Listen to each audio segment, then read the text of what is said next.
Good evening, everyone. Welcome to the Mega Recall Inicet 2025 Ophthalmology. How are you all? पहले ये बताओ, have you gone out of your, this panic of the results? Because I think for most of you, this was not your main goal. This was not your main exam. And if this exam went well, I think it's very good. But if it is not good, then also you should not panic because this was not the final goal. Here the story does not come to an end, and a bigger exam is waiting for all of you. And guys, that is actually the main aim of discussing the questions so that you get to know what were your weaknesses, what were your strengths, what were the confusions, controversies, and we can do better in the upcoming examination. And I will also tell you in the next session that how you are going to utilize these days, how you are going to utilize your this inset paper, and how you can use this paper even when you have not performed so good in this paper, so that you can perform better and best for your NEET PG 2025. So, let me know if my audio and video is good to go. You can hear me, you can see me, and we can start with the session then. Somebody can comment on audio and video if it is good to go.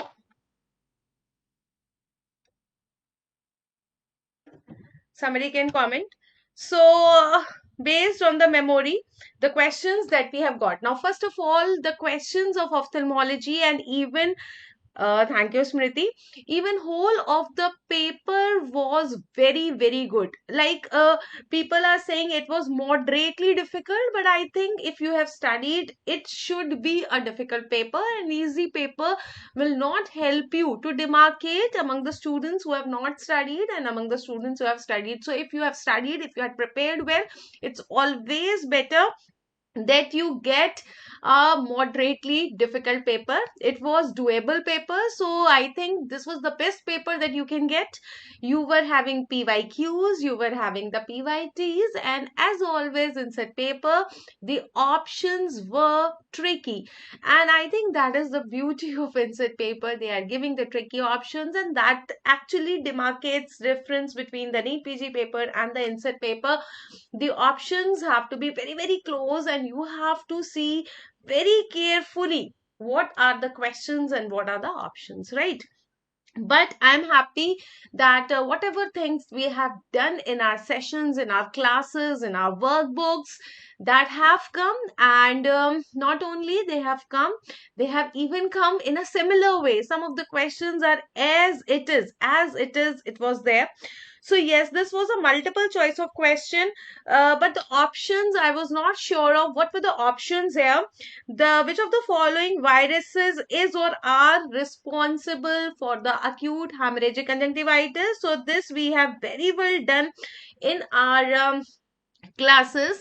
Acute hemorrhagic conjunctivitis is typical of the viral conjunctivitis. Can you name the only bacteria which causes hemorrhages, guys? So it is the Streptococcus pneumoniae or the pneumococcus which causes the pedicle hemorrhages. Now, what are the causes of acute hemorrhagic conjunctivitis, guys? It was a multiple choice question, so they are telling you multiple things. So first of all, it is the picoRNA virus family. It is a picoRNA virus family. It is whole of the family, especially the enterovirus type 70. So this is correct. Adenovirus is also correct. Now Coxsackie virus, they have given both A and B. So it's not the B component, rather it is A24, which is this. So according to here, it is A, C and D. Okay, options. Difficult question. Difficult question, ma'am. This is not asked. Can you tell me the exact question? I have got this question. If you have any other thing, please, you can help me in recalling the right one. What are the viruses which are responsible for causing the acute hemorrhagic conjunctivitis, or which virus is not? All except kind of question, or all was there? So please let me know this. Acute hemorrhagic conjunctivitis, a very, very known topic that we have done. And Then second question is this. So following a fungal corneal ulcer, patient has undergone the transplant surgery. So basically, this is a question on corneal transplantation and not person corneal transplantation, also on the storage of the cornea. It can be corneal transplantation secondary to anything. Okay, that does not matter. When we are preserving the cornea, it depends upon whether you want to preserve it for short term, intermediate term, and the long term. It does not depend for what reason you are doing the corneal transplantation. So they are asking you about the preservative and the suture material. Now, before going into the details, if you look at the storage media which I used here, guys, we have the short term. Short term is just for 2 to 4 days. Intermediate is 14 days, 2 weeks.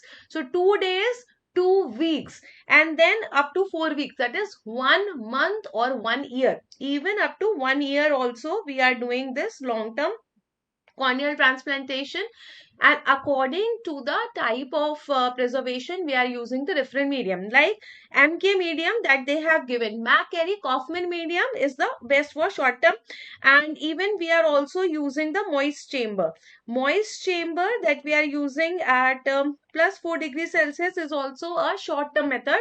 Intermediate mein Optisol is best, and overall best is also Optisol, and then organ culture method, and then we have cryo method also. These are your long term methods. But if you see your options, see, fortunately they have not given you the this chondroitin sulfate or culture method, cryopreservation. So polyethylene glycol and ethanol, these are not used as a storage medium. So you are left with only McCarry Kaufman medium and the moist chamber, out of which obviously MK medium is the best one.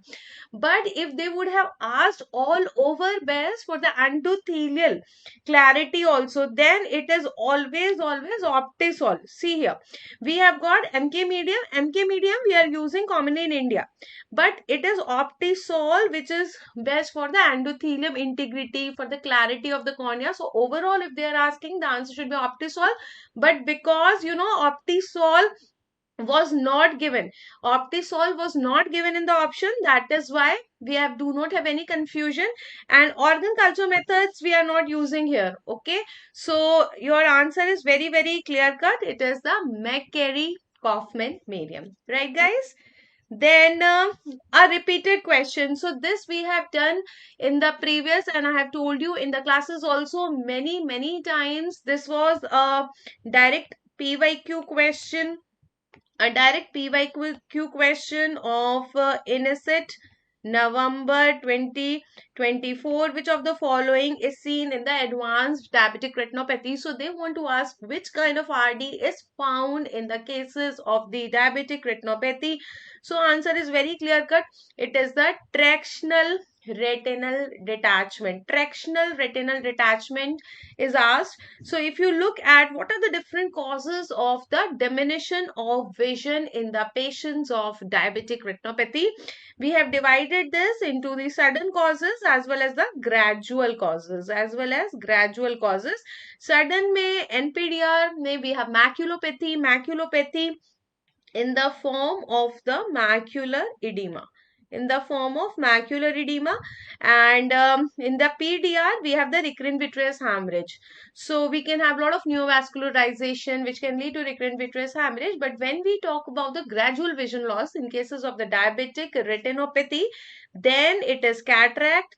Now can you tell me which kind of cataract is found in diabetes? Most common is different, that is your presenile. Presenile cataract is most common, while most specific, if I talk about the most specific, then it is the snowflake cataract. And then we have the TRD, and then we have the diabetic retinopathy itself. So this is the full flow chart, and a direct question, a direct PYQ hai. Adenovirus was not in the options. Poliovirus was there. Let me know. That is why I have also added the poliovirus here. I think poliovirus was there. Poliovirus is not causing the hemorrhagic conjunctivitis, so that has to be ruled out. Okay, guys. So here we have tractional retinal detachment, rhegmatogenous retinal detachment, we have exudative retinal detachment and no retinal detachment. So answer will be tractional retinal detachment. Another question, this is there again from the workbook, the community ophthalmology, where they have just asked you the definition of the blindness.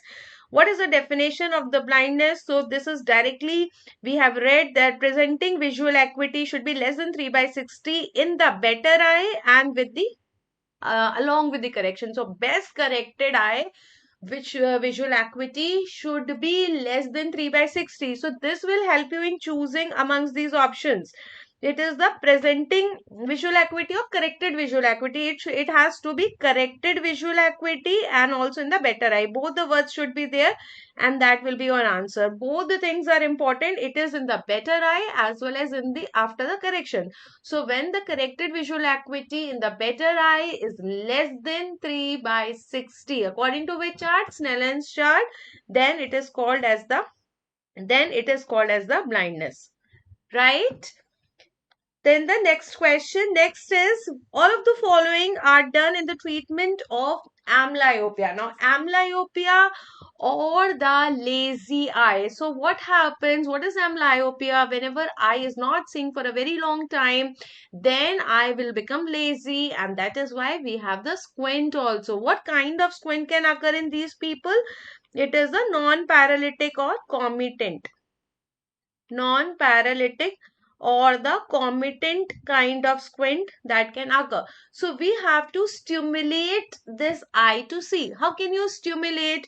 You can do the stimulation by occlusion therapy. Occlusion therapy, you will occlude the normal eye and we are forcing the squint eye to see.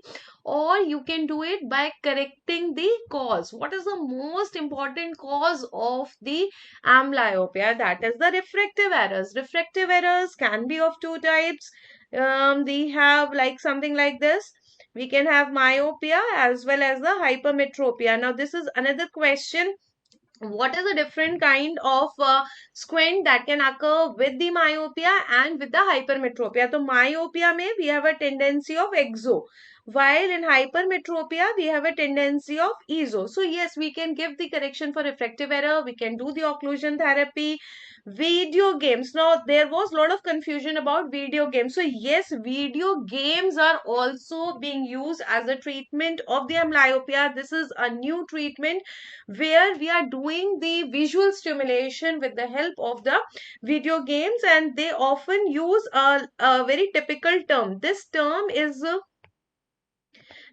is called as the dichoptic presentation. So what they are doing, they are showing different images to both the eyes, and therefore they are forcing the brain to use both the eyes, because both the eyes are being shown different images, and they have shown that these video games can improve the visual acuity also, contrast sensitivity also, and stereopsis. So yes, video games can be used for the treatment of the amblyopia, and that is why the answer to this question is the strabismus surgery. Strabismus surgery will only treat strabismus or the squint, will not treat amblyopia, guys.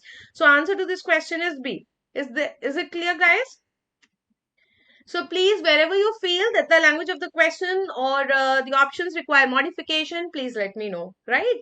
Which of the following investigations allows examinations of all the layers of the retina? So layers of the retina obviously will not be seen in angiography. Angiography may you will see vessels. Perimetry may you will see the visual field. So perimetry is not the answer. Ultrasound pe you see the 2D picture and not the layers. So obviously answer is OCT. Now here again there is you can say a game changer, and if there is a little twist in the language of the question, next time the different question can be there. So always remember that when we are talking about the overall visualization of the retina, then best is indirect ophthalmoscopy. So if they are asking you about the visualization or examination, it's not a test, it is not an investigation, it is just an examination. And when they are asking you about a test, where they are asking you about macula especially, then the answer is OCT. So luckily you do not have indirect ophthalmoscopy in the option, so there is no confusion. But in the future, if you have these things, then you have to remember that when they are asking you about the examination, it is indirect ophthalmoscopy. And when they are asking typically about the layers of the retina, about the macula, then your answer is OCT, optical coherence tomography. Then we have also studied in class how to read the OCT, how to read a normal OCT, guys. The red one is always this RPE layer. This is a RPE layer.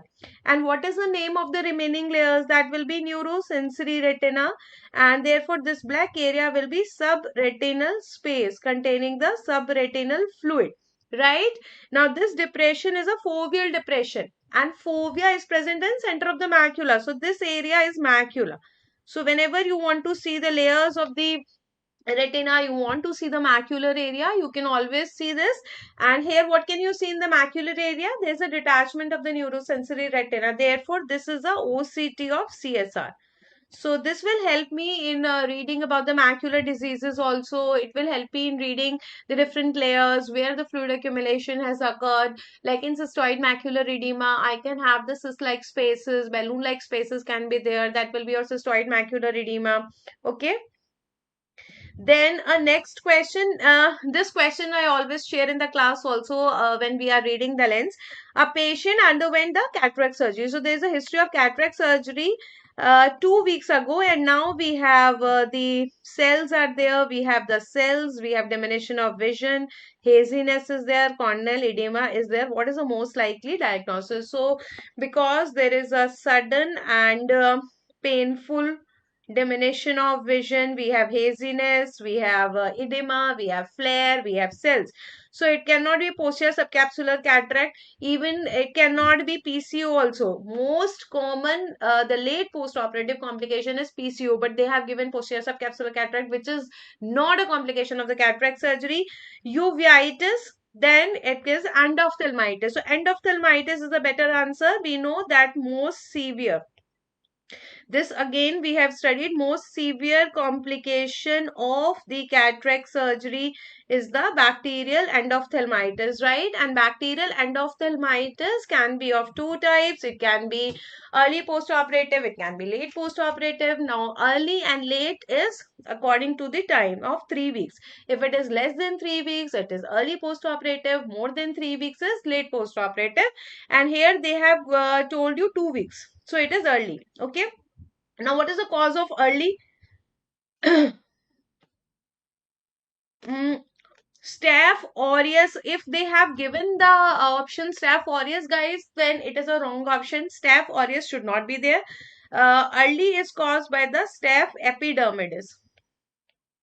This is caused by the Staph epidermidis, and the late one is caused by the Propionibacterium acnes. And because this is early, less than 2 weeks is early, so it should be Staphylococcus, endophthalmitis, Staphylococcus. Late cases may we have Propionibacterium acnes, right?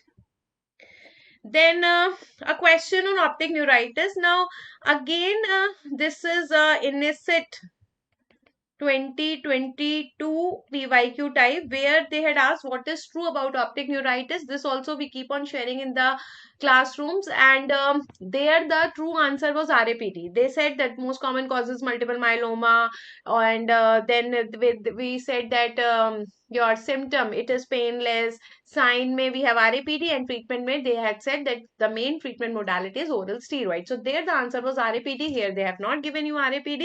But look at the first line, 70% of the multiple sclerosis patients have developed the optic neuritis. Can you see? This is the first line that we write in our classes about the optic neuritis, that it is 70% chances in the patients of the multiple sclerosis that they will develop optic neuritis. So there cannot be a better option, better answer than this. However, there are certain other options also which seems to be correct. So you will have to clarify me that what was the exact language of the question. They said that the oral steroids are the best one, so that is wrong. First is the IV steroids followed by the oral steroids. So obviously this is not there. No fundus findings. Now this is partly correct. No fundus findings is there in retrobulbar neuritis, but obviously there are fundus findings in papillitis and neuroretinitis, so it is partially correct. And then contrast. So contrast sensitivity is decreased, and color sensitive, this color blindness is also there. That is also true. Colors may, especially the red color and the green color blindness is there. Contrast sensitivity is also decreased. So this is also true. So you will have to tell me if this was there in the options or not, because two options are correct according to me. Color is also affected, contrast sensitivity is affected, and 70% of the patients who are developing the multiple sclerosis will develop the optic neuritis. That option is also correct. However, again, now if I have to compare between the two, the first option is right, because you know that is universally correct. So please let me know the exact language. Then which type of palsy is seen in the given image? So a similar, or rather same question we have again done in the practice in the of the PCTs. You can see now what you can see in this question, guys. See, this is baseline. This is baseline here, and then they are seeing towards right. So when they are seeing towards right, there is no adduction. There is no adduction, while abduction is normal. And when they are looking towards the left, again we have no adduction, while we have normal abduction. While we have normal abduction. Now, somebody was also asking me that what is the difference between the internuclear ophthalmoplegia and horizontal gaze palsy? So, see, internuclear ophthalmoplegia, guys, is just the MLF lesion. It is just the MLF lesion, and when we have MLF lesion, we will just have the ipsilateral adduction deficit, and we will have the contralateral abduction nystagmus. Contralateral abduction nystagmus. But if you see here, they are having the adduction deficit in both the eyes. Here, when we are looking towards right, then it is not adducting. We are having the normal abduction in the other eye. When he is looking towards the left, again, he is not having adduction and he is having the normal abduction. That is why it is a case of horizontal gaze palsy, not the internuclear ophthalmoplegia. Because when we have MLF lesion, MLF is related with the two nerve nucleus. That is why it is called as internuclear ophthalmoplegia. Third nerve here and the sixth nerve. So this third nerve is related with medial rectus and sixth nerve is related with lateral rectus. So when this is affected, now what will happen when this third nerve is affected? Medial rectus is there, so we have having the adduction deficit, and other side pe therefore more of the impulse will be going. When more of the impulse will go to the sixth nerve nucleus, we will have abduction nystagmus. But in that case, you will have the adduction deficit in only in one eye, and you will have contralateral abduction nystagmus. But here, because we are having adduction deficit in both the eyes, here I will call it as a horizontal gaze palsy, right? Can you tell me what was the image then? I have got this image, guys. You can tell me about the image. And the last but not the least, which of the following lasers is used in the LASIK? So this has been again covered in the class. Whether it's LASIK or LASIK, we are using the excimer laser. Excimer laser is used in the cases of the refractive surgeries, and excimer laser is 193 nanometer. Image में it was normal while looking towards right. In image it was normal while looking towards right. So if it was normal looking towards right, was it something like this, guys? So because I have got, it was a INO image. So if it was a INO image, was it something like this, guys? If it was like this, if while looking towards right, it was normal, and looking towards left, it was there, then it is a case of the internuclear ophthalmoplegia. So I have told you both the things, whatever the image was there. If there was only ipsilateral adduction deficit and contralateral abduction nystagmus, and it is internuclear ophthalmoplegia, and if it is both side adduction deficit, okay, then you will call it as horizontal gaze palsy. Left eye neutral hai, where position with the nystagmus. Neutral position. Neutral cannot be there. Either we have adduction deficit in one eye, another eye may abduction nystagmus, or both eye adduction deficit, which are fixed in the adduction. Question 10 was not there, so no problem. Somebody has shared this question with me. No problem. Look at the other question. So I have told you this. If there was a problem in looking towards, it was INO. So it was INO. It's okay. Then it has to be very, very simple. INO may you will have ipsilateral reduction deficit, contralateral abduction, nystagmus. Normal while looking front and the right. Okay. So, okay. Right and right eye normally to the left. So it's okay. Then it has to be internuclear ophthalmoplegia. Whenever we have the INO, always remember it will be ipsilateral adduction deficit and contralateral abduction nystagmus. Then it has to be very, very clear. So these were the questions that we have got, and I think most of the questions were doable. They were from the topics which are important, and most important about this is that this will give you a confidence that nothing out of the bloom, out of the course will come to you. Keep on revising. Consistency is the key. No, don't study anything new now. New things are not to be seen now. Don't go into the FOMO. You need not learn everything about a topic in order to do a question from it. You have to apply that much knowledge that you have, and even that much knowledge will be sufficient for you. But the thing is, you have to recall, and for recalling, you have to study it multiple times. So read, revise. Revising multiple times is the key, guy. So thank you so much, guys. Keep on studying, stay consistent. Happy ophthalmology. Goodbye.